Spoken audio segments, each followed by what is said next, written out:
Welcome back to None of Your Beeswax Apiary. Today I just want to take a few minutes and discuss how we maximize our honey flow here at the apiary, how we get the most out of our bees, and how we keep them all working so that they're not just sitting there not providing anything for us. A couple of the tricks we've learned over the years, and I want to pass that information on. So what I used to do is give each hive at the beginning of the year a super of drawn comb, let them fill it up, and then give them the next one if and when they were ready for the next one.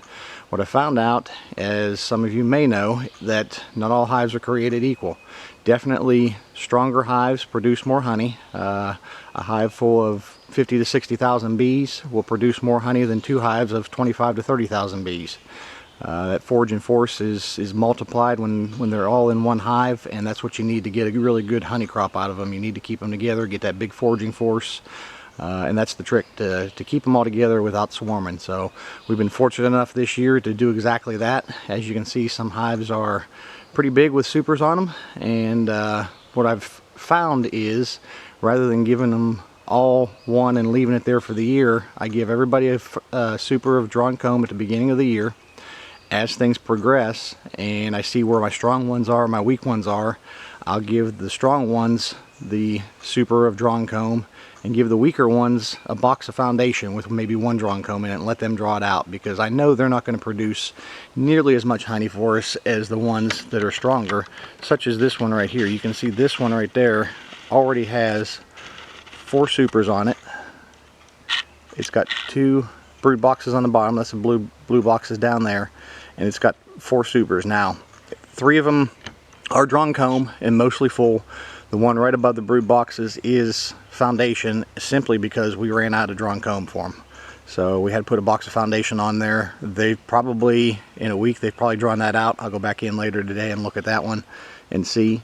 But then we also have our single brood box down here that has 4 boxes of drawn comb in it right there. There's just one brood box, that red stacked one right there. There's one brood box on the bottom.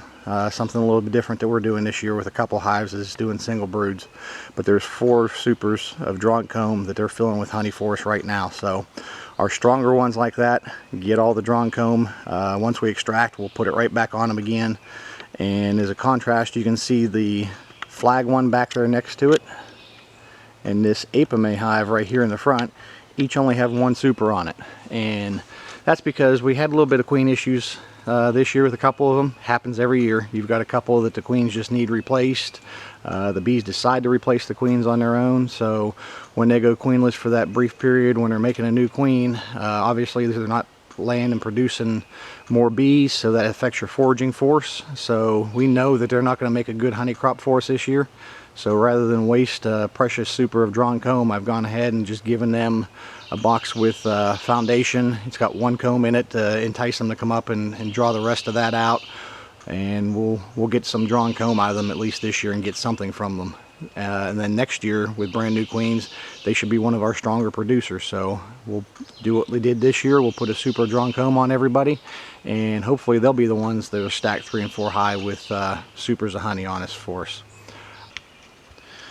Something else that we've done is sometimes when we're making up our splits and our nukes and stuff like that, we've got some extra deep frames that are drawn out that we can put to use. So rather than just storing them for future use in future hives and stuff like that, we take those deep supers or deep boxes and turn them into honey supers and put them on hives. You can see an example of that right there in front of us. The 2 bottom boxes are the one bottom box, I'm sorry. That one is a single deep as well.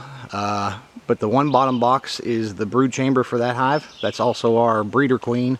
I was in there yesterday and she's got 8 full frames of brood in that bottom box right there. Only the 2 outer frames are not full of brood, and interestingly enough, half of the outer frames are full of brood. So she's got about 9 frames of full brood down there. Absolutely no swarm cells, so she's doing a great job for us.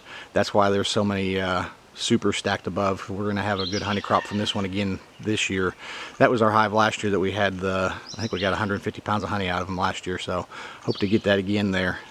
So we put back to what I was talking about, we put the deep brood boxes on there with the extra comb and turn those into effectively supers. So they'll go ahead and they'll put honey away in there after that brood hatches that was in there. and we'll extract that as well. And then once we extract one of those brood boxes, I'll go ahead and put that back on underneath the queen excluder and let them go ahead and fill that up with brood and their resources, and we'll overwinter them back again in tube deep brood boxes for the winter. But that seems to be working really well for us. The downside to all that is those deep boxes get heavy. You're looking probably 70-80 pounds of honey in them when they're full. And the medium supers, we've got 9 frames in them. Those are a little over 40 pounds probably when they're fully drawn out with 9 frames. So once you start stacking those deep boxes on, they get pretty heavy, and that's the downside right there. But when you need the space, you need the room, you got to use the resources you have, and that's what we're doing here. Just trying to maximize the short period of honey flow we've got right now. Things are going really good. It's almost the middle of May. It's May 9th, and they're very active during the day. It's just nice and cool this morning, so they're not quite out yet, but they also don't like the camera, so this was a good time to film this video without a lot of bees buzzing in our face. Be sure to like and subscribe to the channel. Leave any comments below if you have any tips or tricks that you use to maximize your honey production. Go ahead and share it with everybody else. If there's something you'd like to see us do a video on, leave that in the comments below, and we'll see what we can do for a future video of it. Thanks.